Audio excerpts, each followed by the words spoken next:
സംബന്ധമായിട്ട് സുപ്രീം കോടതിയിൽ അദ്ദേഹം ആൻറ്റിസിപ്പേറ്ററി ബെയിലിന് പോകുന്ന ആ പീരീഡിൽ പൂനെയിലൊരു സ്ഥലത്തുണ്ട്, ഇദ്ദേഹത്തിൻ്റെ ബ്രദറുണ്ട്, ഒരു അച്ഛൻ. അദ്ദേഹത്തിൻ്റെ ഒരു സഹായത്തോടു കൂടി അവിടെ ഉണ്ടെന്നുള്ള വിവരം കിട്ടി. നമ്മൾ ആ വിവരം കൊടുത്തു. പോലീസ് അവിടെ എത്തി. പോലീസ് അവിടെ എത്തിയപ്പോഴേക്കും ഷാജൻ സ്കറിയ അവിടെ നിന്ന് സ്കൂട്ടായി. അപ്പോൾ സ്വാഭാവികമായിട്ടും നമ്മൾ ആ ഘട്ടത്തിൽ എനിക്കൊരു സംശയമില്ല. അത് കഴിഞ്ഞ് നമുക്ക് വളരെ കൃത്യമായിട്ട് 4 ദിവസം കഴിഞ്ഞപ്പോൾ ഡൽഹിയിലെ ഒരു സീനിയർ വക്കീൽ, ഇന്ന വക്കീലിനെ കാണാൻ അദ്ദേഹം അപ്പോയിൻമെൻ്റ് എടുത്തിട്ടുണ്ട്, ഇന്ന സമയത്ത് വൈകുന്നേരം 7:30 to 8:30 ഇന്ന സ്ഥലത്ത് അദ്ദേഹം വരും എന്ന കൃത്യമായ വിവരം നമുക്ക് കിട്ടി. അപ്പോൾ ആദ്യത്തെ അനുഭവം എനിക്കുണ്ടല്ലോ. അതിനെ ബേസ് ചെയ്തുകൊണ്ട് ഞാൻ അദ്ദേഹത്തോട് പറഞ്ഞു, ADGP, നിങ്ങൾ ഈ ഇൻഫർമേഷൻ നിങ്ങളുടെ സ്ക്വാഡിലെ ഏറ്റവും സീനിയറായ ഓഫീസർക്ക് മാത്രമേ പറയാവൂ. ഏകദേശ സ്ഥലത്തേക്ക് ഇദ്ദേഹം ഉണ്ടാകാൻ സാധ്യതയുള്ള ഈ ഓഫീസിൻ്റെ 1 കിലോമീറ്റർ അപ്പുറത്തുള്ള സ്പേസ് നിങ്ങൾ ആദ്യം പറയാവൂ. ഇന്ന സ്ഥലം കറക്റ്റ് സ്പോട്ട് നിങ്ങൾ ആദ്യം പറയരുത്. അദ്ദേഹം അവിടെ കയറി വീട്ടിലെത്തി വക്കീലിനെ കാണാൻ കയറി എന്ന് ഉറപ്പ് വരുത്തുമ്പോൾ ആ വിവരം ഞാൻ തരാം, കാരണം നമ്മളാളുകൾ അവിടെ ഉണ്ട്. ആ സമയത്തെ പോലീസ് അവിടെ നിന്ന് മൂവ് ചെയ്യാവൂ. അതുവരെ ആ വീട്ടിലെത്തി ഇദ്ദേഹത്തെ അറസ്റ്റ് ചെയ്യുന്നവരെ കൂടെയുള്ള സബോർഡിനേറ്റ്സ്, സീനിയർ ഓഫീസർക്ക് അല്ലാതെ ഇത് അറിയാൻ പാടില്ല എന്ന് പോലും ഞാൻ അദ്ദേഹത്തോട് പറഞ്ഞു. പക്ഷേ ഷാജൻ സ്കറിയ വന്നില്ല. ആ അപ്പോയിൻമെന്റ് അദ്ദേഹം പണമടച്ചെടുത്ത അപ്പോയിൻമെന്റ് അദ്ദേഹം വന്നില്ല. അപ്പോഴാണ് എനിക്ക് ചെറിയൊരു ഡൗട്ട് ആരംഭിക്കുന്നത്. അതിൻ്റെ പിന്നാലെ നമ്മൾ യാത്ര ചെയ്തപ്പോഴാണ് ഈ കാര്യങ്ങൾ മുഴുവൻ അറിയുന്നത്.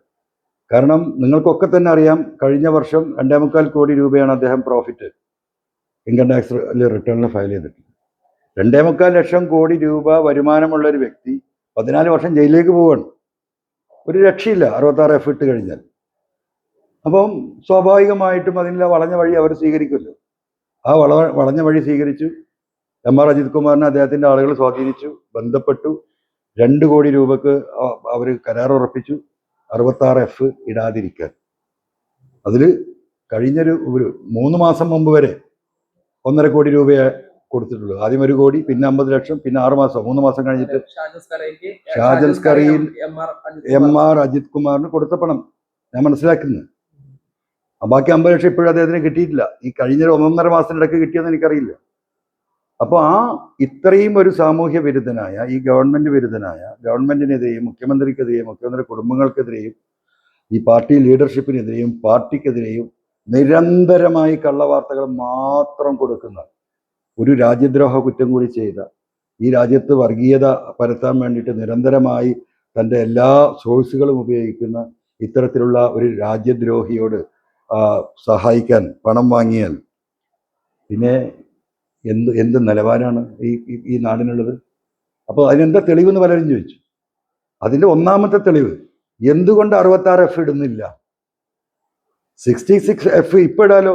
ഇപ്പോൾ ഒരാഴ്ച മുമ്പ് ക്രൈംബ്രാഞ്ചിൽ 2 ഓഫീസർമാർ എൻ്റെ സ്റ്റേറ്റ്മെന്റ് എടുക്കാൻ വന്നിരുന്നു ഈ പറ്റീഷനുമായി ബന്ധപ്പെട്ട്.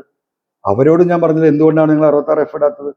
66F ഇടണമെങ്കിൽ ഈ പറയുന്ന ഷാജൻ സ്കറിയയുടെ ആളുകളെ MR അജിത് കുമാറിന്റെ കോളറിന് പിടിക്കും, കൊടുത്ത കാശ് തിരിച്ചു കൊടുക്കേണ്ടി വരും. അല്ലാതെ എന്താ തടസ്സം?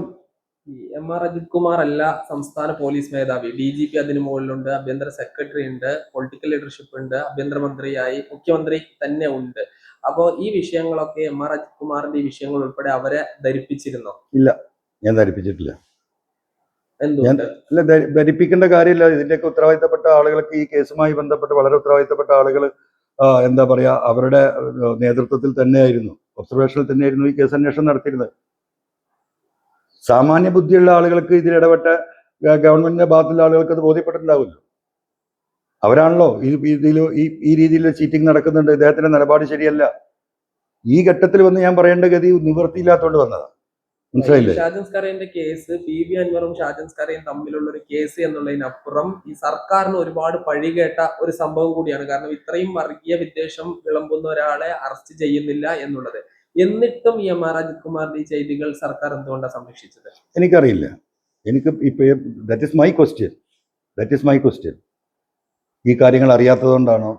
ഇനി അറിഞ്ഞില്ലെങ്കിൽ തന്നെ അറിയാനുള്ള എന്തൊക്കെ സോഴ്സുകളുണ്ട്? അപ്പോൾ അങ്ങനെ ഒരു അന്വേഷണം നടക്കട്ടെ. ഇപ്പൊ ഒരു തുറന്ന പറച്ചിലൂടെയാണ് ഇതിന്റെ ഒരു അന്വേഷണം നടക്കുന്നെങ്കിൽ അത് നടക്കട്ടെ എന്ന ഉദ്ദേശം ഞാൻ ഈ റിസ്ക് എടുത്തത്. എന്നെ പലരും വിളിച്ചിരുന്നു, നിങ്ങൾ എന്ത് പണിയാ ചെയ്യാൻ പോകുന്നത്? ഇത് ശരിയല്ല, പൊളിറ്റിക്കൽ അല്ല. എൻ്റെ ഫ്രണ്ട്സ് റിലേഷനിൽ നമ്മളെ റിലേറ്റീവ്സ് ഈ പോലീസിനെ മുഴുവൻ അപ്പുറത്ത് നിർത്തിക്കൊണ്ട് നാളെ അവർ നിങ്ങളെ ജാമാക്കൂലേ, പല ചോദ്യങ്ങളുണ്ടായതാണ്. പക്ഷെ ഞാനതിന് വഴിപ്പെട്ടിട്ടില്ല. ഞാൻ ഈ കാര്യത്തിൽ വളരെ സത്യസന്ധമായ എൻ്റെ ആത്മാർത്ഥമായ ഫീലിംഗ്, എൻ്റെ വിശ്വാസം, ഞാൻ ഈ ശക്തമായി ദൈവവിശ്വാസിയാണ്. ആ ദൈവത്തിൽ വിശ്വാസം അർപ്പിക്കുന്നത്, ഇതെൻ്റെ ബാധ്യതയെന്ന് വിശ്വസിക്കുന്നു. അപ്പോൾ ഇവരുടെ ഈ ഭീഷണിക്ക് ഞാൻ വഴങ്ങേണ്ട കാര്യമില്ല. ഞാൻ ആ ദൈവത്തിനെ പേടിച്ചാൽ മതി. പിന്നെ എൻ്റെ പാർട്ടിയാണ്, എൻ്റെ ജനങ്ങളാണ്. പിന്നെ ഈ ബഹുമാനപ്പെട്ട മുഖ്യമന്ത്രിയുടെ നമ്പർ 1 ശത്രു എം.ആർ. അജിത് കുമാറാണെന്ന് വിശ്വസിക്കുന്നത്. എൻ്റെ പിതാവിൻ്റെ സ്ഥാനത്താണ് ഞാൻ ബഹുമാനപ്പെട്ട മുഖ്യമന്ത്രിയെ കാണുന്നതും സ്നേഹിക്കുന്നതും ഇപ്പോഴും നാളെയും മരിക്കുന്നവരെയും. അങ്ങനെ എൻ്റെ പിതാവ് ഒരു അപകടത്തിൽ പെടുത്താൻ ഒരുത്തൻ പരിശ്രമം നടത്തുമ്പോൾ ഒരു മകൻ എന്ന നിലയ്ക്ക് എന്ത് നിലപാട് നിങ്ങൾ സ്വീകരിക്കുക? പക്ഷെ താങ്കളുടെ പിതാവിന് തുല്യമായി കാണുന്ന മുഖ്യമന്ത്രിയെ താങ്കൾ കാണുന്നു. പക്ഷേ എം.ആർ. അജിത് കുമാറിനാണ് ഇവിടെ കേരളത്തിൽ വരുന്ന പ്രധാനപ്പെട്ട ഈ ക്രമസമാധാന പ്രശ്നങ്ങളുടെ ചുമതല. ഇപ്പോ നമ്മുടെ വയനാട് ഉരുൾപൊട്ടൽ ഉണ്ടായപ്പോൾ അവിടുത്തെ മുഴുവൻ കാര്യങ്ങളും സുരക്ഷാ കാര്യങ്ങളും നിയന്ത്രിച്ചിരുന്ന എം.ആർ. അജിത് കുമാറാണ്. അങ്ങനെയാണെങ്കിൽ താങ്കൾ മുഖ്യമന്ത്രിയോടെങ്കിലും അത് പറയണ്ടേ? ഇല്ല, ഞാനത് പറയുന്നില്ല. ഇപ്പോൾ വയനാട്ടിലെ കാര്യം എം.ആർ. അജിത് കുമാർ നിയന്ത്രിക്കുന്നത് സ്വാഭാവികമല്ലേ? അദ്ദേഹം ഇത് അതിൻ്റെ ഹെഡാണല്ലോ. ഹെഡായിരിക്കുന്നിടത്തോളം കാലം അദ്ദേഹം തന്നെയാണ് നിയന്ത്രിക്കേണ്ടത്. ഈ തുറന്നു പറച്ചില്ലെങ്കിലും ഇനിയെങ്കിലും ഒരു പരിഹാരം ഉണ്ടാകുമെന്ന് പ്രതീക്ഷിക്കുന്നു. പ്രതീക്ഷയുണ്ട്, സ്വാഭാവികമായിട്ടും പ്രതീക്ഷയുണ്ട്. ഇത് അന്വേഷണം നടക്കണം, ക്രൈംബ്രാഞ്ച് അന്വേഷിക്കണം. ഈ മരംമുറി കൃത്യമായിട്ട് ആ മരംമുറിയിൽ ശ്രീജിത്ത് കൊടുത്ത പരാതി ഞാനിപ്പോൾ ഫേസ്ബുക്കിൽ പോസ്റ്റ് ചെയ്യുന്നുണ്ട്. അതിൽ വളരെ കൃത്യമായിട്ട് ആരൊക്കെ ഇതിൽ ഇടപെട്ടു, ഏതൊക്കെ പോലീസുകാർ എങ്ങനെയൊക്കെ ചെയ്തു പറയുന്നുണ്ട്. അന്വേഷിക്കണ്ടേ? ഈ മരത്തിൻ്റെ പ്രധാന കഷ്ണം ഈ പറയുന്ന ADGP അജിത് കുമാർ ഇവിടുന്ന് നല്ലൊരു ഡൈനിങ് ടേബിൾ തേക്കിൻ്റെ ഉരുപ്പടി പണിത് കൊണ്ടുപോയി എന്നാണ് ഞാൻ മനസ്സിലാക്കുന്നത്. അന്വേഷിക്കട്ടെ. ഈ ശ്രീജിത്ത് സുജിത്ത് IPS അദ്ദേഹം ആണ് ഈ പറയുന്ന മഹാഗണി മരം മുറിച്ചത്. ആ മഹാഗണി മരത്തിൽ നിന്ന് ഇവിടുന്ന് ഫർണിച്ചർ ഉണ്ടാക്കിയിട്ടാണ് കൊണ്ടുപോയത്, സോഫ ഉണ്ടാക്കിയിട്ടാണ് കൊണ്ടുപോയത്. ഈ വിഷയം പുറത്തറിയുന്ന സമയം വന്നപ്പോൾ കഴിഞ്ഞ ഒരു 7-8 മാസമായിട്ടുണ്ടോ, ഈ പറയുന്ന സുജിത് ദാസ് അദ്ദേഹത്തിൻ്റെ വീട്ടിൽ ഇവിടുന്ന് ഉണ്ടാക്കിക്കൊണ്ടുപോയ ഈ ഫർണിച്ചർ കത്തിച്ചു, തെളിവ് പോകാൻ. എനിക്ക് കിട്ടിയ വിവരമാണ്. എന്നിട്ട് എന്തുണ്ടായി? അദ്ദേഹത്തിൻ്റെ അമ്മ സുജിത് ദാസുമായി ബന്ധപ്പെട്ട ഫ്രണ്ട്ഷിപ്പുള്ള 1-2 പോലീസ് ഓഫീസേഴ്സിനെ വിളിച്ചിട്ട് സുജിത് ദാസിന് എന്ത് പറ്റി, കുഞ്ചു, അമ്മ കുഞ്ചു എന്നാണ് വിളിക്കുക. ഇതൊന്നും ഇപ്പം ജനങ്ങൾക്കറിയില്ലല്ലോ. എങ്ങനെ PV അൻവറിന് അദ്ദേഹത്തിൻ്റെ അമ്മ അദ്ദേഹത്തെ കുഞ്ചു എന്നാണ് വിളിക്കുന്നതെന്ന്. അമ്മ ഫോൺ എടുത്ത് കരഞ്ഞ് 2-3 ഓഫീസർമാരോട് വിളിച്ച് ചോദിക്കുകയാണ്, കുഞ്ചുവിന് മാനസിക തലക്കെന്തോ പറ്റിയോ, നിങ്ങൾ അർജന്റായിട്ട് അദ്ദേഹത്തിന് ട്രീറ്റ്മെന്റ് കൊടുക്കണമെന്ന രീതിയിൽ ഒരമ്മയുടെ വേദന പങ്കുവെച്ചിട്ട് വേറെ ഓഫീസർമാരെടുത്ത്. ഈ മഹാഗണി മരത്തിനെ കുറിച്ച് എവിടെയും ആ രേഖകളിൽ കാണുന്നില്ല. അതായത് ഈ സോഷ്യൽ ഫോറസ്ട്രി ഇട്ട ആ ലിസ്റ്റ് പ്രകാരം അതിൽ തേക്കൊക്കെ ഉണ്ട്, പക്ഷെ മഹാഗണി ഇല്ല. അത് ഈ രേഖയിലേ ഇല്ലാതെ മുറിച്ച് ഫർണിച്ചർ ആക്കിയതാണോ? അല്ല, അവിടെയാണ് പ്രശ്നം. സ്വാഭാവികമായിട്ട് നിങ്ങൾ മനസ്സിലാക്കേണ്ടത്, സർക്കാരിൻ്റെ ഒരു കോമ്പൗണ്ടിൽ ഒരു ബിൽഡിങ്ങിലുണ്ടായ ഫർണിച്ചറുകൾ, പേപ്പറുകൾ, ഫ്രിഡ്ജ്, ലൈറ്റ്, ഫാൻ എല്ലാം റെക്കോർഡ് ഉണ്ടാവും. മരങ്ങളുണ്ടെങ്കിൽ അതിന് റെക്കോർഡ് ഉണ്ടാവും. അപ്പോൾ SP ഓഫീസിൽ ഈ മരത്തിന് റെക്കോർഡുണ്ട്. സ്വാഭാവികമായും അത് മുറിച്ചാൽ അറിയും. പക്ഷേ പോലീസിൻ്റെ ബുദ്ധിയാണല്ലോ. ഈ മരം ഇങ്ങനെ V ആകൃതിയിലാണ്, V ഷേപ്പിൽ 2 സ്റ്റെമ്പായിട്ടാണ് പോയിട്ടുള്ളത്. അതിൻ്റെ ഒരു സ്റ്റെമ്പ് കട്ട് ചെയ്ത് അത് തന്നെ ഒരു മരമാണ്, ഒരു മരയുടെ സ്റ്റാൻഡിങ് ആണ്. അപ്പോൾ ഇതിൻ്റെ പിന്നീടൊരു ഫയൽ ഉണ്ടാക്കിയിട്ടുണ്ട്, എന്ത് മഹാഗണിൻ്റെ കൊമ്പ് കൂടി വെട്ടണമെന്ന് പറഞ്ഞ്. ഈ സാധനം കൊണ്ടുപോയി പരിശോധന നടത്തിയാൽ മരം അവിടെ ഉണ്ട്. ഞാൻ ആ സ്റ്റെമ്പ് കാണാനാണ് ഇന്നലെ പോയത്. മനസ്സിലായോ? ഈ തേക്ക് മുറിച്ചതിൻ്റെ വണ്ണം പറയണം. 54,000 ചില്ലാനം രൂപ സോഷ്യൽ ഫോറസ്ട്രി വില ഇട്ട് കൊടുത്തത്. ആ ഡീറ്റെയിൽസ് ഞാനിന്ന് പത്ര ഓഫീസിൽ കൊടുത്തിട്ടുണ്ട്. അതിൽ ആ പേപ്പറിൻ്റെ മറുഭാഗത്ത് അതിൻ്റെ വാല്യൂ ഉണ്ട്. അതിൽ ഏകദേശം 49,000 രൂപ ഈ തേക്കിന് മാത്രമാണ്, അല്ലേ? 5,000 രൂപയാണ് ഈ പറയുന്ന ഈ കൊമ്പിന് ബാക്കിയില്ല. ആ സാധനം 20,000-ന് കൊടുക്കാൻ കാരണം എന്താ? ഇതിൻ്റെ പ്രധാന ഭാഗം, അതിൻ്റെ ഏറ്റവും ഏത് മരത്തിൻ്റെയും അടിഭാഗമാണ്. അതാണ് ADGP ഫർണിച്ചറാക്കി കൊണ്ടുപോയത്. ലേലത്തിന് വന്ന ആളുകൾ മടങ്ങിപ്പോയി. പിന്നെ കിട്ടുന്ന കാശിന് കൊടുക്കണം. അദ്ദേഹം ആ ഫോൺ സന്ദേശത്തിൽ പറയുന്നത്, MLA ഞാനതിലില്ല, ഞാൻ വരുന്നതിൻ്റെ മുമ്പാണ് ഇത് സംഭവിച്ചത്, ദയവായി എന്നെ വിശ്വസിക്കണം എന്നല്ല പറഞ്ഞു. ആ 2023-22 ആ ഓർഡർ 20,000 രൂപയായി വില താഴ്ത്തി നിശ്ചയിച്ചതിൽ ഒപ്പിട്ടിരിക്കുന്നത് സുജിത് ദാസ് അല്ലേ? ഞാനാണോ കള്ളം പറഞ്ഞത്? ഇനി ഇത്രയും അപ്സെറ്റ് പ്രൈസ് നിശ്ചയിക്കുമ്പോൾ 56,000-ൽ നിന്ന് 20,000 ചില്ലാൻ രൂപയാക്കുമ്പോൾ ആൾമോസ്റ്റ് 130% വില കുറക്കുകയാണ്. സ്വാഭാവികമായി ഒരു സത്യസന്ധനായ ഓഫീസറാണെങ്കിൽ എന്താ ചെയ്യേണ്ടത്? അതേ സോഷ്യൽ ഫോറസ്ട്രിക്ക് കത്ത് കൊടുത്തിട്ട് ഇത് ഒന്ന് റീഎസ്റ്റിമേറ്റ് ചെയ്ത് തരണം, ഞങ്ങൾക്കിത് വിൽക്കാൻ കഴിഞ്ഞിട്ടില്ല, എന്ന് പറഞ്ഞിട്ട് സോഷ്യൽ ഫോറസ്റ്റിന്റെ ഒരു സർട്ടിഫിക്കറ്റ് വാങ്ങി വെക്കണ്ടേ? എന്താ അങ്ങനെ സർട്ടിഫിക്കറ്റ് ഇല്ലാത്തത്? പോലീസുകാരെങ്ങനെ മരത്തിന് വിലയിടുക? ഇവർക്ക് എന്താ അനുഭവ മരവുമായിട്ടുള്ളത്? അപ്പൊ ഇതൊക്കെ പ്രശ്നങ്ങളല്ലേ? ഇതിലിപ്പോ ഈ സുജിത് ദാസ് താങ്കളോട് ഒരു സൗഹൃദ രൂപത്തിലാണ് സംസാരിക്കുന്നത്, ഒരു MLA യും SP യും എന്നുള്ള രൂപത്തിലല്ല സംസാരിക്കുന്നത്. അത് താങ്കൾ ഈ പുറത്തേക്ക് നൽകിയത് വഞ്ചനയാണ് എന്ന തരത്തിൽ സോഷ്യൽ മീഡിയയിൽ ചർച്ച നടക്കുന്നുണ്ട്. തീർച്ചയായിട്ടും അതിലൊരു വഞ്ചനയുണ്ട്, ഞാൻ നിഷേധിക്കുന്നില്ല. ഒരു നിവൃത്തിയില്ല. ഞാനത് ചെയ്തത് എനിക്ക് തന്നെ ഒരു മനസാക്ഷി കുത്തുണ്ട്. പക്ഷെ ഈ സമൂഹത്തിന്റെ നന്മയ്ക്ക്, ഈ സമൂഹത്തെ ഈ കോലത്തിൽ വഞ്ചിച്ച് കൊള്ളയടിച്ച് ഈ നാടിന്റെ സാമൂഹ്യ വിരുദ്ധരുടെ കൂട്ടത്തിൽ ചങ്ങാതിമാരായി നടക്കുന്ന IPS ഓഫീസർമാർ, ഞാൻ ചോദിക്കട്ടെ, ആ ഫോൺ സന്ദേശം ഇല്ലെങ്കിൽ നിങ്ങളിത് വിശ്വസിക്കുമോ? ഈ സമയത്ത് നിങ്ങൾ എന്നെ തേടി വരുമോ? PV Anwar ഇവിടെ പലതും പറഞ്ഞിട്ടുണ്ട്, ഇല്ലേ? അപ്പൊ പിന്നെ ഇത് ജനങ്ങളിൽ എത്തിക്കാൻ എന്താ മാർഗം? ഇപ്പൊ ദൈവം തന്ന മാർഗമാണ്. ഞാൻ അങ്ങനെ വിശ്വസിക്കുന്നത്. സുജിത് ദാസ് ഇങ്ങനെ ബക്കറ്റിൽ നിന്ന് വെള്ളം ഒഴിക്കുന്നത് പോലെ ഇത് പറഞ്ഞുകൊണ്ടിരുന്നതിന്റെ കാരണം എന്താ? ദൈവനിശ്ചയമാണ്. ഞാൻ അതിലാ വിശ്വസിക്കുന്നത്. അല്ലെങ്കിൽ ഇങ്ങനെ പറയുമോ? അദ്ദേഹം കാല് പിടിക്കുന്നുണ്ട്, അതൊക്കെ ചെയ്യുന്നുണ്ട്, അതൊക്കെ പോട്ടെ. അതിന്റെ കൂട്ടത്തിൽ പിന്നെന്താ പറഞ്ഞ ഓഫർ? 25 വർഷം എൻ്റെ വിനീത വിധേയനായി DGP ആയി പിരിയുന്നവരെ ബ്രദറായിട്ട് എൻ്റെ കൂടെ ഉണ്ടാവും. ഒരു സാധാരണ രാഷ്ട്രീയക്കാരനാണെങ്കിൽ എന്താ ചെയ്യുക? എനിക്കൊരു സ്ട്രോങ് IPS ഓഫീസർ പത്തനംതിട്ട ജില്ല എനിക്ക് ഭരിക്കാലോ. ഞാൻ പറഞ്ഞ എന്തോ നടക്കുമല്ലോ. നാളെ അയാൾ IG DIG ചെയ്യുക, ആ ജില്ലകളെ എനിക്ക് ഭരിക്കാലോ. എനിക്ക് ആയുസുണ്ടെങ്കിൽ DGP ആവുമ്പോൾ കേരളം മുഴുവൻ ഭരിക്കാലോ. ഞാനൊരു പൊളിറ്റീഷ്യൻ അല്ലേ? ഞാൻ അതിനല്ലേ നിൽക്കേണ്ടത്? നിങ്ങളത് അറിഞ്ഞുകൊണ്ട് തന്നെ ഈ കാര്യങ്ങൾ പുറം ലോകത്തെ അറിയിക്കാൻ വേണ്ടി തന്നെ ചെയ്തതാണ്. 100%. എനിക്കതിൽ ഒരു കളവും വളച്ചൊടിക്കാനൊന്നുമില്ല. 100%. ഇവരൊക്കെ ഇങ്ങനെയാണ്. ഇത് ഈ നാടറിയണം, ഈ പ്രപഞ്ചം അറിയണം, ഇവരെ വിശ്വസിച്ച് നിൽക്കുന്ന എൻ്റെ പാർട്ടി അറിയണം, ഈ ഗവൺമെന്റ് അറിയണം, ഇത് കൈകാര്യം ചെയ്യുന്നവരറിയണം എന്ന സതുദ്ദേശത്തിൽ തന്നെ ചെയ്തതാ. ഈ സുജിത് ദാസിനെതിരെ നേരത്തെ പലതരത്തിലുള്ള ആരോപണങ്ങൾ ഉണ്ട്. ഒരു SIയുടെ ആത്മഹത്യയുമായി ബന്ധപ്പെട്ട്, പിന്നെ ഈ താമ്രചുറ്റ് എന്ന ചെറുപ്പക്കാരന്റെ മരണവുമായി ബന്ധപ്പെട്ടൊക്കെ. അപ്പോൾ അതുമായി ബന്ധപ്പെട്ട ഈ കൂടുതൽ കാര്യങ്ങൾ നിങ്ങൾക്ക് എന്തെങ്കിലും അറിയോ? അതിൽ എന്തെങ്കിലും ഒരു സെറ്റിൽമെന്റിൽ MLAക്ക് അടുത്ത് അദ്ദേഹം വന്നിരുന്നോ? ഇല്ല, ഇതില് ഇപ്പൊ ഈ പത്തപ്പിരിയത്ത് ശ്രീകുമാർ എന്ന് പറഞ്ഞ ASI ആത്മഹത്യ ചെയ്ത കാര്യം എനിക്ക് അന്നേ അറിയുന്നതാണ്. അപ്പോ ഈ വിഷയവുമായി ബന്ധപ്പെട്ട് ഞാൻ പലരെയും ബന്ധപ്പെട്ടിട്ടുണ്ട്. ഇനി കുറെ തെളിവുകൾ വരാനുണ്ട്. അതിൽ ഇവരുടെ കുടുംബവുമായി, പത്തപ്പിരിയത്തെ ശ്രീകുമാറിന്റെ കുടുംബവുമായി ബന്ധപ്പെട്ടിട്ടുണ്ട്. ഞാൻ ഡയറക്റ്റ് അല്ല, നമ്മുടെ ആളുകൾ വഴി. കുടുംബം ഇപ്പം അതിന് തയ്യാറല്ല. അപ്പൊ അതിന് കാരണം പോയവർ പറഞ്ഞത് അവരെ നന്നായി പണം കൊടുത്ത് സ്വാധീനിച്ചിട്ടുണ്ട്, അതോടൊപ്പം തിരിഞ്ഞാൽ അവർക്ക് ഭീഷണിയുണ്ട്. മനസ്സിലായില്ലേ? ഈ രണ്ട് കാരണത്താൽ, പിന്നെ അമ്മ പ്രായമായി, 2 ബ്രദേഴ്സാണ് ഉള്ളത്, ഒരാൾ അധ്യാപകനാണ്. അപ്പോൾ അവർക്ക് ഇപ്പം ഇനി റിസ്ക് എടുക്കാൻ അവർ തയ്യാറല്ല. അതുകൊണ്ട് അവർ തയ്യാറല്ലാത്ത ഒരു മാനസികാവസ്ഥയിലാണ് നിൽക്കുന്നത്. അതിൽ ഇദ്ദേഹം മരിച്ചു എന്ന വിവരം കിട്ടുമ്പോൾ ഈ പറയുന്ന സുജിത് ദാസിന് ഇതറിയാലോ, ഈ ഇഷ്യൂസ് അറിയാലോ. ഇദ്ദേഹം പലരോടും പറഞ്ഞിട്ടുണ്ട്. ആര്? ശ്രീകുമാർ പത്തപ്പിരിയത്ത്. എൻ്റെ നാടാണല്ലോ, എനിക്കന്നേ അറിയാം. ഇത് പലതും നമ്മൾ കേട്ടുകൾ വീണ്ടും നമ്മളത് അന്വേഷിച്ചാണ്. ആദ്യം വന്ന പോലീസ് ഓഫീസർമാർ ഡയറിയാണ് തെരഞ്ഞത്. ഇദ്ദേഹം തൂങ്ങി മരിച്ചെടുത്തന്നെ ഡയറി ഉണ്ട്, അതിൻ്റെ അകത്ത് പേനയുണ്ട്, മറിച്ച് നോക്കിയാൽ തന്നെ കാണാം. ആ പേജ് അതേപോലെ പറിച്ചല്ലേ കൊണ്ടുപോയി. അന്ന് വീട്ടുകാർ പറഞ്ഞതല്ലേ, നിങ്ങളൊക്കെ കേട്ടതല്ലേ. അപ്പൊ അതൊക്കെ ഒരു സത്യമായി നിൽക്കുകയാണ്. ഇപ്പോഴത്തെ ഈ SP-യുടെ തുറന്നു പറച്ചിലുകൾ, ഈ താങ്കളുടെ ഈ SP-ക്കെതിരെ, നിലവിലെ SP-ക്കെതിരെയുള്ള ഈ പ്രതിഷേധം, ഇതൊക്കെ സർക്കാരിനെ, പ്രത്യേകിച്ച് ആഭ്യന്തര വകുപ്പിനെയും CPM-നെയൊക്കെ വലിയ തോതിൽ പ്രതിരോധത്തിലാക്കുന്നില്ലേ? ഒരിക്കലുമില്ല. ഞാൻ ഈ ചെയ്യുന്ന പ്രവർത്തികൾ ഈ CPM എന്ന് പറയുന്ന എൻ്റെ പാർട്ടിക്കും എൻ്റെ ഗവൺമെന്റിനും ഈ നാട്ടിലെ ജനങ്ങൾക്കും ഇതിൻ്റെ അൾട്ടിമേറ്റ് റിസൾട്ട് ഗുണകരമാകുമെന്ന് വിശ്വസിക്കുന്നതാണ്. ഞാൻ പാർട്ടിയെ പ്രതിസന്ധിയിലാക്കാനോ ഗവൺമെന്റിനെ പ്രതിസന്ധിയിലാക്കാനോ അല്ല ഇതിനിറങ്ങി തിരിച്ചിരിക്കുന്നത്.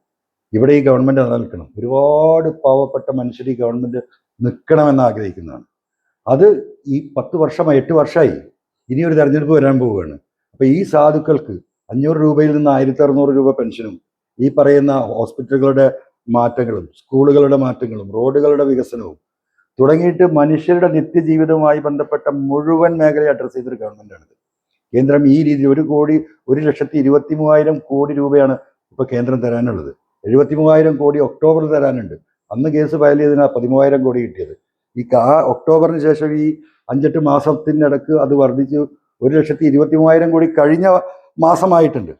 ഇത്രയും പണം കിട്ടാത്തൊരു ഗവൺമെന്റ് ഈ റിസ്കിലും ഈ പ്രതിസന്ധിയിലും ഈ പാവപ്പെട്ട മനുഷ്യരെ ചേർത്ത് നിർത്തി പോവുകയാണ്.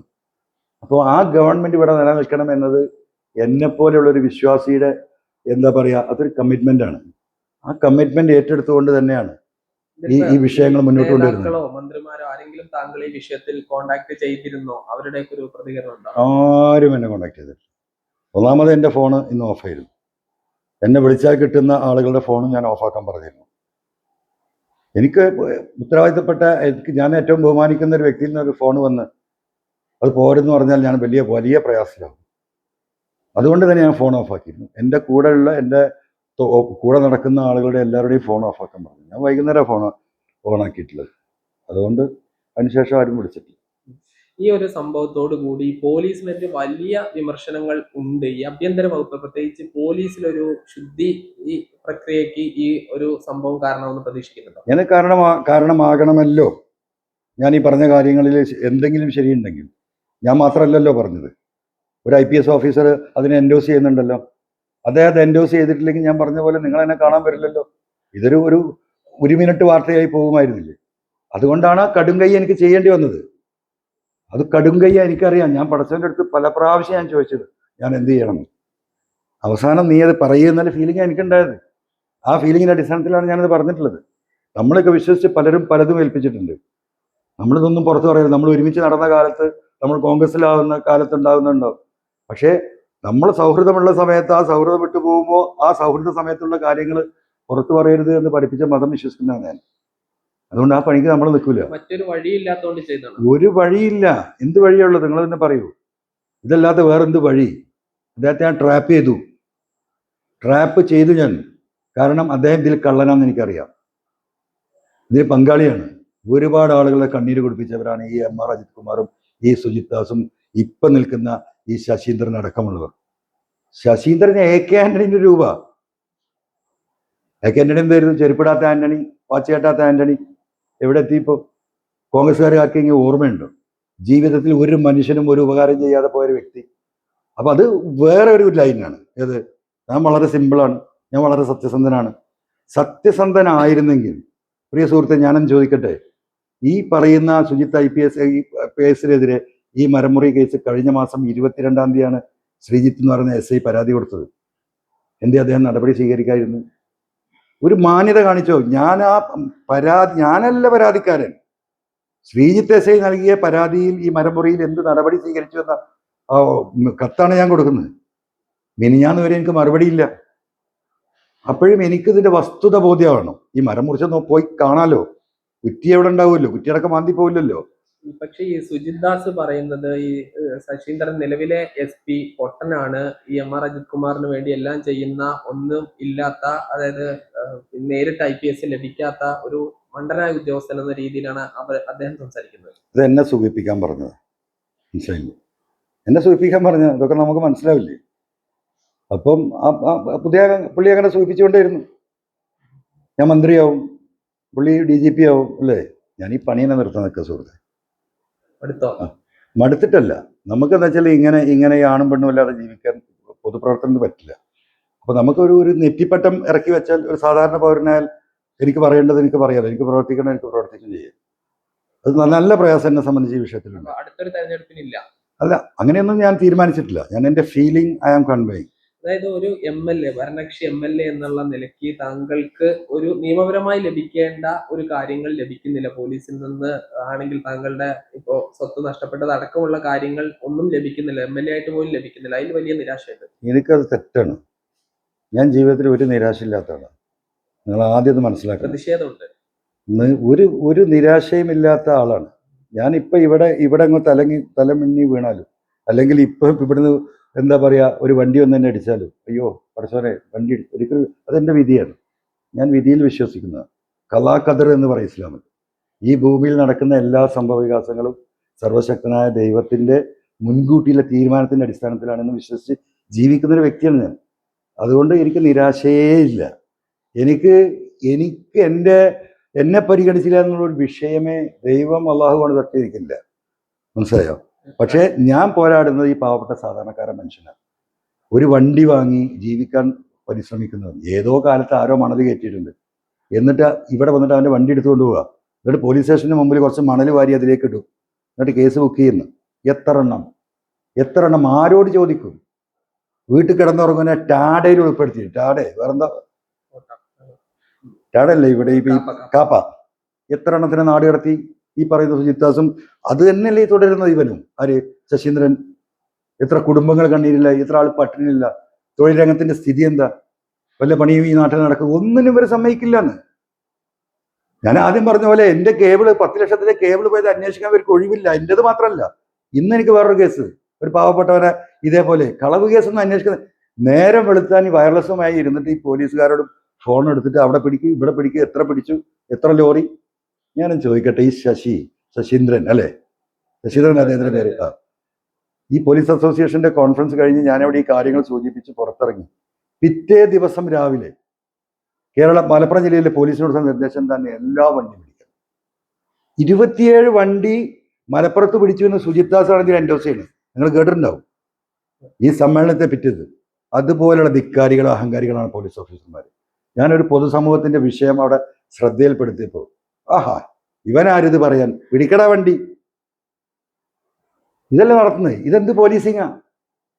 ഇവിടെ കളവും കൊള്ളയും ബലാത്സംഗം നടന്നാൽ അത് പിടിക്കാൻ ഒഴിവില്ല. ഈ സാധുക്കളുടെ പിന്നാലെ പോവുക. തൊഴിലാളികൾ, ഈ നടക്കുന്ന തൊഴിലാളികളൊക്കെ ഒരു ബൈക്കിലാണ് ഇപ്പൊ യാത്ര ചെയ്യുന്നത്. അവനെ വണ്ടി പിടിച്ചെടുക്കുക. 2-3 ആളുകൾ എന്താ പറയാ പിരിവിട്ടിട്ടാണ് ഒരു വണ്ടി, 3 ഷെയറിലൊക്കെയാണ് ഒരു ബൈക്കുള്ളത്. ഇവരെങ്ങനെയെങ്കിലൊക്കെ ചാടി പിടിച്ച് കയറിയിട്ടാണ് ഈ തൊഴിലിന് പോകുന്നത്. ഈ വണ്ടികൾ പിടിച്ചെടുക്കുക, 2000-3000 ഫൈന്. ഇതെന്ത് നീതിന്ന്? എന്നാൽ സ്പോട്ടിൽ ഫൈൻ അടച്ച് വിടൂ, 4 ദിവസം അവനെ സ്റ്റേഷനിലേക്ക് നടക്കും, പിന്നെ അവൻ കോടതിയിൽ പോകണം. അപ്പൊ ഇതൊരു ജനകീയ ഉപദ്രവം തന്നെയല്ലേ? മുസ്ലിം ലീഗ് MSF ഒക്കെ പറഞ്ഞിരുന്നു മലപ്പുറത്ത് ബോധപൂർവം കേസ് കൂട്ടാൻ ശ്രമിക്കുന്നു, മലപ്പുറത്ത് ഈ കേസുകളുടെ എണ്ണം ഒരേ വിഷയത്തിൽ തന്നെ 4-5 FIR ഒക്കെ ഇടുന്നു. അതൊക്കെ ബോധപൂർവം തന്നെ ചെയ്യുന്നതാണോ? അത് മലപ്പുറത്തിന്റെ മാത്രം പ്രശ്നമല്ലേ? MR അജിത് കുമാറിന്റെ നിർദ്ദേശപ്രകാരം ഈ പറയുന്ന രീതിയിൽ കേരളം ഒട്ടാകെ നടക്കുന്നതാണ്. ശക്തമായി പാർട്ടി പ്രതിരോധം തീർക്കുന്ന സ്ഥലങ്ങളിൽ ഇവന്റെ കളി നടക്കുന്നില്ല. മലപ്പുറത്ത് ഞങ്ങൾ ദുർബലമാണ്. ഞങ്ങൾ 4 MLA-മാരാണുള്ളത്. അതിൽ ഒരാൾ മുൻമന്ത്രിയാണ്, ഒരാൾ മന്ത്രിയാണ്, നന്ദകുമാർ സഖാവ് സീനിയറാണ്. ഞങ്ങൾക്കിവിടെ പ്രതികരിക്കാൻ മാർഗമില്ല. കണ്ണൂരിനെ പോലെയോ കാസർഗോഡിനെ പോലെയോ എന്താ പറയാ തെക്കൻ ജില്ലയിലെ കൊല്ലം പോലെയൊക്കെയുള്ള പാർട്ടി അതിശക്തമാണ്. അവിടെയൊന്നും ഈ MR അജിത് കുമാറിന്റെ ഈ തോന്നിവാസം പരിധി വിട്ട് നടക്കില്ല. ഇവിടെ അദ്ദേഹം ഒരു പ്രത്യേക രീതിയാണ്. അപ്പൊ അതിനെ ചെറുക്കാനുള്ള എല്ലാ മാർഗങ്ങളും നമ്മൾ നോക്കി. എല്ലാം പരാജയപ്പെടുമ്പോഴാണ് നമ്മൾ ഇതല്ലാതെ എനിക്ക് മാർഗമില്ല. ഇപ്പൊ ഈ പോലീസ് ഉദ്യോഗസ്ഥരെ, ഈ തെറ്റുകാരായ പോലീസ് ഉദ്യോഗസ്ഥരെ നിയന്ത്രിച്ചില്ലെങ്കിൽ അത് വരും ഭാവിയിൽ സർക്കാരിനും പാർട്ടിക്കും തന്നെ വലിയ തിരിച്ചടിയാകുമോ? 1000%, 100% എന്നല്ല പറയാ, 1000%. ഈ ഗവൺമെന്റിനെ, സാധാരണക്കാരായ ജനങ്ങളെ ഈ ഗവൺമെന്റിനെതിരാക്കാൻ എന്താണ് മാർഗം എന്ന് റിസർച്ച് നടത്തി അതിൽ ഡോക്ടറേറ്റ് വാങ്ങിയവനാണ് ഈ MR അജിത് കുമാർ. നിരന്തരമായി അദ്ദേഹം നടത്തിക്കൊണ്ടിരിക്കുക. പാർട്ടിക്ക് ബമ്പൻ ക്ഷീണം ഉണ്ടാവും, ഒരു തർക്കമില്ല. ഞാനൊരു ഒറ്റ കാര്യം കൂടി പറയട്ടെ. ഒരു പുതിയ സംസ്കാരം ഇവിടെ വളർത്തി വരുന്നുണ്ട്. എന്താ സംസ്കാരം? അതിന്റെ ഫാദർ ആരാ? ഈ MR അജിത് കുമാറാ. എന്താണ്? പൊതുപ്രവർത്തകരെ ബഹുമാനിക്കണ്ട, അവരെ മൈൻഡ് ചെയ്യണ്ട, MLA-മാരെ ബഹുമാനിക്കണ്ട, പഞ്ചായത്ത് പ്രസിഡന്റുമാരെ ബഹുമാനിക്കണ്ട, ഒരു സീറ്റ് പോലും കൊടുക്കണ്ട. ഇപ്പൊ എന്താ, ചില പോലീസ് ഓഫീസർമാരെയൊക്കെ വിളിച്ചാൽ ഹലോ PV അൻവർ MLA ആണ്. ആ സംസ്കാരം വളർത്തുകയാണ്. ഇത് പോലീസിൽ നിന്ന് വേറെ വിഭാഗത്തിലേക്കും പോകുന്നുണ്ട്. ഒരു ജനാധിപത്യത്തിൽ നിന്ന് പൊതുപ്രവർത്തകർക്ക് ഈ വിഷയങ്ങളിൽ ഇടപെടാൻ കഴിയില്ലെങ്കിൽ ഈ ജനങ്ങളുടെ കാര്യം ബോധപൂർവ്വം പോലീസിംഗിന്റെ ഭാഗമാക്കി മാറ്റുന്നുണ്ട്. ബോധപൂർവം അങ്ങനെ സംസ്കാരം. ഒരു 5-8 വർഷം കൂടി കഴിഞ്ഞിട്ടുണ്ടെങ്കിൽ പൊതുപ്രവർത്തനം നടത്താൻ ഇവിടെ ആരും ഉണ്ടാവില്ല. പൊതുപ്രവർത്തകർക്ക് എവിടെയും ഇടപെടാൻ പറ്റില്ലെങ്കിൽ പിന്നെന്ത് മാർഗം? ഇത് അവസാനിപ്പിച്ച് അവനാന്റെ തൊഴിൽ നിൽക്കും. അപ്പൊ എന്താ ഉണ്ടാവുക? ഭരണാധികാരി ഈ പറയുന്ന ഉദ്യോഗസ്ഥ ഭരണത്തിലേക്ക് കാര്യങ്ങൾ കൂപ്പ് കുത്തിയില്ലേ, കുത്തിക്കൊണ്ടിരിക്കല്ലേ. ഒരാൾക്ക് ഒന്നിനും ഇടപെടാൻ പറ്റില്ല എന്ന് പറഞ്ഞാൽ ആ ഒരു സംസ്കാരം വളർത്തിയെടുക്കുന്ന നേതൃത്വം നൽകിയത് പോലീസാണ്. ആ പോലീസ് നേതൃത്വം MR അജിത് കുമാർ. അത് മറ്റ് ഡിപ്പാർട്ട്മെന്റിലേക്കും പകരുകയാണ്. ഇത് താങ്കൾ ഈ നേതൃത്വത്തെ ബോധ്യപ്പെടുത്തണ്ടേ? മുഖ്യമന്ത്രിയെങ്കിലും ബോധ്യപ്പെടുത്തണ്ടേ? അല്ല, ഞാൻ അതിനെ കുറിച്ച് ഇപ്പൊ ആലോചിക്കുന്നില്ല. ഇനി താങ്കളുടെ ഭാവി പരിപാടി എന്താണ്? ഭാവി പരിപാടി ഞാൻ ഉന്നയിച്ച ആവശ്യങ്ങളുണ്ട്. ഒന്ന്, എടക്കര പോലീസ് സ്റ്റേഷൻ 50 സെന്റ് സ്ഥലം ഒരു ഫാമിലി തന്ന 5-8 പേര് ചേർന്നിട്ട് 4 വർഷമായി കൊടുത്തിട്ട് ജില്ലാ പോലീസ് സൂപ്രണ്ടിൻ്റെ പേരിൽ രജിസ്റ്റർ ചെയ്ത ഭൂമിയാണ്. ഇതുവരെ പോലീസ് സ്റ്റേഷൻ കെട്ടാൻ അനങ്ങിയിട്ടില്ല. ആ കുടുംബങ്ങൾ എന്നിൽ സമ്മർദ്ദം ചെലുത്തുന്നുണ്ട്. അപ്പം പോലീസ് സ്റ്റേഷൻ കെട്ടുന്നില്ലെങ്കിൽ ആ 50 സെൻറ്റ് ഭൂമി പോലീസിൻ്റെ ചെലവിൽ ആ വീട്ടുകാർക്ക് അത് രജിസ്റ്റർ ചെയ്ത് കൊടുക്കും. അതാണ് ഒന്ന്. രണ്ടാമത്തെ എൻ്റെ ആവശ്യം, ലൈഫ് പദ്ധതിയുമായി ബന്ധപ്പെട്ട് പഞ്ചായത്തുകൾ NOC കൊടുക്കുന്ന വീടുകൾക്ക് അതിനാവശ്യമായ കല്ലും മണ്ണും മണലും അത് ഒരു കാരണവശാലും ആ NOC ആ വണ്ടിയിലുണ്ടെങ്കിൽ പോലീസ് കൈകാണിക്കാൻ പാടില്ല. ഇതെൻ്റെ ആവശ്യമല്ല. ബഹുമാനപ്പെട്ട മുഖ്യമന്ത്രി തന്നെ നിയമസഭയിൽ പറഞ്ഞിട്ടുള്ള ലൈഫ് പദ്ധതിയുമായി ബന്ധപ്പെട്ട് എല്ലാവരും സഹകരിക്കണം. അതിനാണ് ഈ NOC സിസ്റ്റം ഉണ്ടാക്കിയത്. അതിലെ പോലീസിൻ്റെ ഇടപെടൽ അവസാനിപ്പിക്കണം. അക്രമമാണ്, ഇടപെടലല്ല, അക്രമം. ആ അക്രമം അവസാനിപ്പിക്കണം. 3, ഈ മരമുറി കേസ് അത് കോടതിയുടെ നിരീക്ഷണത്തിൽ MR അജിത് കുമാറിനെതിരെ ഞാൻ ഉന്നയിച്ച ഈ പറയുന്ന അഴിമതി ആരോപണങ്ങൾ അത് കോടതിയുടെ നിരീക്ഷണത്തിൽ ക്രൈംബ്രാഞ്ച് അന്വേഷിക്കണം. ഈ 4 ഡിമാൻഡാണ് ഈ വിഷയത്തിൽ എനിക്കുള്ളത്. ഇതിൽ പോസിറ്റീവായ തീരുമാനം പ്രതീക്ഷിക്കുന്നു. തീർച്ചയായിട്ടും ഞാൻ എപ്പോഴും പോസിറ്റീവാണ്, എനിക്കൊരു നെഗറ്റീവ് ഇല്ല. അതുകൊണ്ട് പോസിറ്റീവായ തീരുമാനം തന്നെയാണ് ഞാൻ പ്രതീക്ഷിക്കുന്നത്. എന്തായാലും